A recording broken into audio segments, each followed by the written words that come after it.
देख रहे हैं वासुदेव शॉर्ट्स।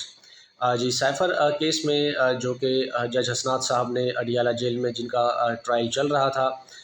बानी चेयरमैन इमरान खान साहब और vice chairman PTI Shah Mahmood Qureshi साहब को 10-10 साल की सज़ा सुनाई। सज़ा सुनाने के बाद इस पर जमात इस्लामी ने अपना रद्दमल देते हुए कहा, उनके अमीर ने सिराजुल हक साहब ने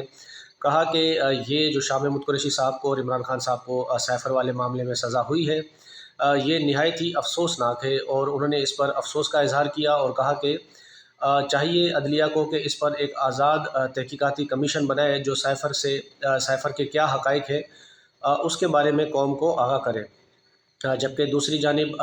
जमात इस्लामी के सेनेटर मुश्ताक साहब, उन्होंने भी कहा कि जो इमरान खान और शाह महमूद कुरैशी साहब को सज़ा दी है, ये नाकाबिले यकीन है और इस तरह से सियासी लोगों को सज़ाएँ देकर सियासी अमल से दूर करना बिल्कुल ये नहीं